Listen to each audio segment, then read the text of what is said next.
everyone, I'm Andy here. Thanks so much for joining me. So today I've got some lovely projects to share with you. I'm covering them up because I don't want you to see them yet. So I've got some lovely projects to share with you, and also I just want to quickly talk to you about how to get the most out of your digitals. Whether you use my digitals or anybody else's, they are very, very versatile and in many ways more useful than buying scrapbooking papers in some ways, because obviously you've got them forever, you can print them out, but also you can resize them to suit your projects. So let me explain. So the digitals come like so. Typically these are designed for journal pages, okay, so that all you've got to do is fold them in half and you're done. But you can use them in so many other ways by choosing what size you print them to. So I'm going to use these as an example because these have got the fold down specifically for journaling. However, you could use them in other ways. So for example, this one is a lovely background paper that I designed. Okay, now the checks are designed in a size that's kind of to scale for journal making and album making.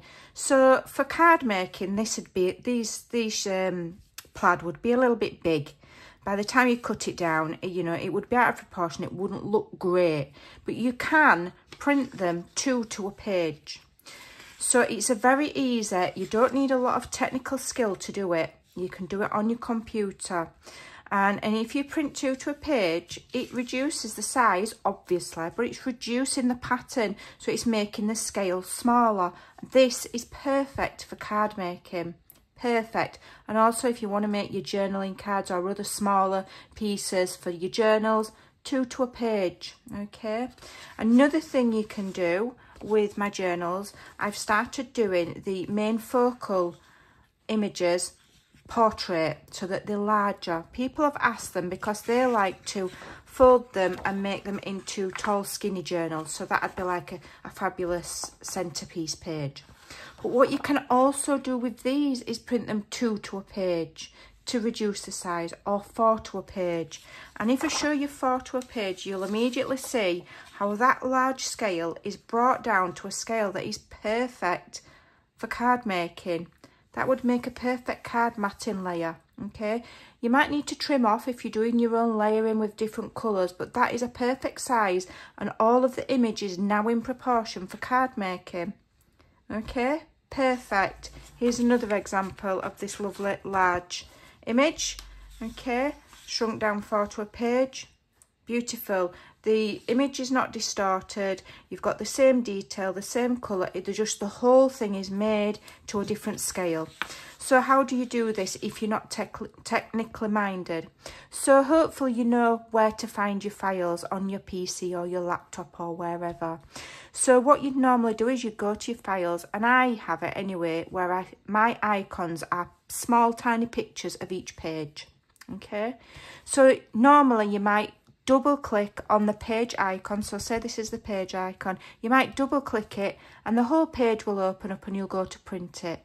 So instead of doing that, put your mouse over the image icon, right click, then click print, and then a box comes up which gives you more printing options. And down the right hand side, on mine, I'm on Windows, other systems might be different, this is for the basic Windows. Down the right hand side, you've got a choice of sizings.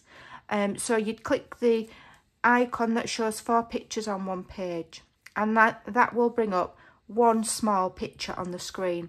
And then just below where the picture is, there's a little box with a number and some arrows.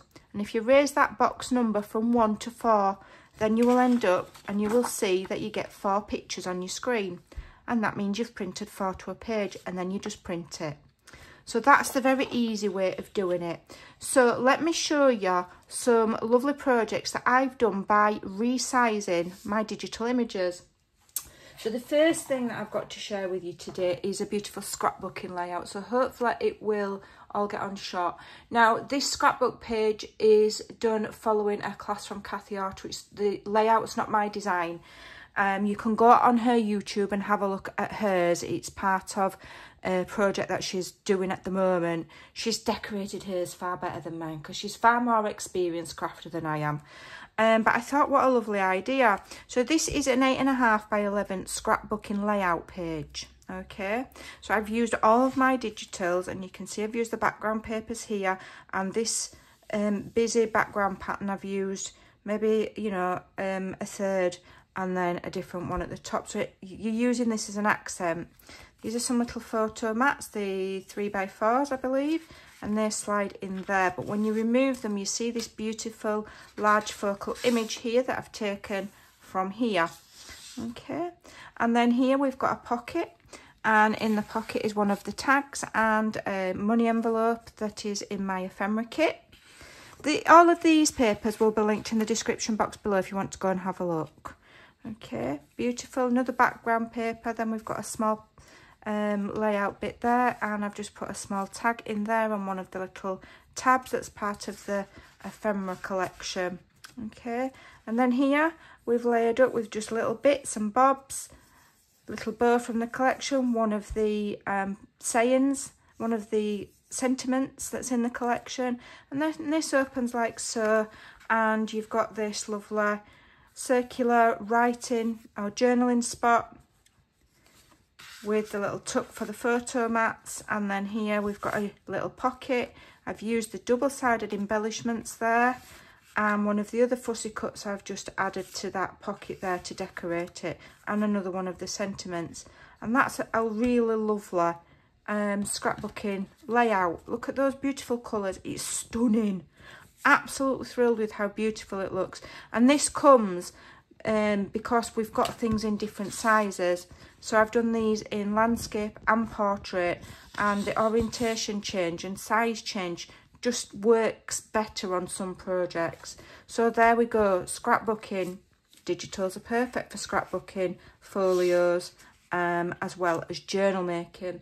So here are the cards that I've made, again using the images, and like I say, I've just shrunk them down, 2 to a page or 4 to a page. So I've made this one first, which is this large image here, shrunk down. So digital collections are very, very versatile. You can use them for a variety of paper crafting projects. Okay, just find one with images that you like and have a play and see what you can do, because there's more to digitals than just making journals. I'm going to have that written on my tombstone. I've used a little tiny bit of the plaid paper, which people probably thought I was mad when they saw it in my kit, but it's just lovely. Some lovely gold mirror board there, and that's turned into a lovely card. All I've got to do is put a matting layer there ready for writing, and I just think it's lovely.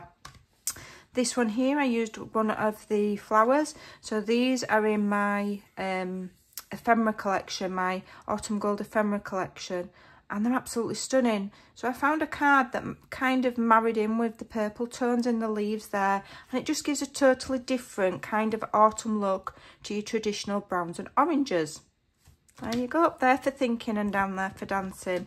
And here we've got a lovely vibrant orange one. I found this bright orange card in my collection. It's probably an old Stampin' Up one, and just used some of the background papers and some of the fussy cuts and laid them up on a very, very basic card layout. These are not, you don't have to have cards that, you know, flip and flap and nearly enough do magic tricks to look fantastic. It's about the images that you put on them and how you put them together. They don't have to be, you know, 3D. They don't have to be have all moving, singing, dancing whistles on them. They can be fantastic just in your basic folded card format. Okay, and then this one here with the lovely truck, and I've used one of the bows. Haven't even put a sentiment on this one because it could be for anything, you know, birthday, thank you, whatever, Thanksgiving, and then just plain inside. Really beautiful. And then I did make one more, which was this one here.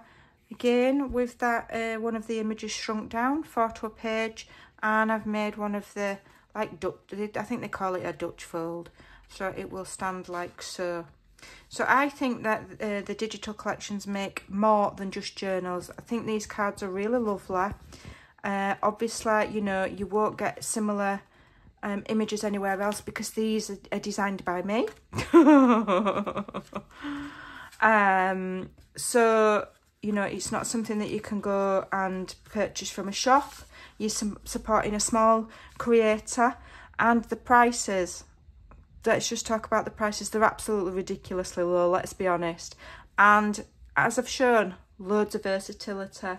Scrapbooking, card making, journal making, just about anything paper crafter you can do with your digital purchases. So even if you don't like my digitals, I think these are some nice simple card layout ideas. Like I said, they don't have to be, you know, jumping out of a box and all sorts of things. Just your basic shape layouts, your traditional basic shapes can make for fantastic cards. So I hope that's given you some inspiration, and I hope it's, you know, made your brain think a little bit about how to get the most from your digitals and have some fun, and definitely make more than just journals. Because not only journal makers like lovely patterned papers, and they might think that digitals are only for making journals. So I'm just here to show you an example of what else you can do. Anything you can do with scrapbooking paper, you can do with digitals.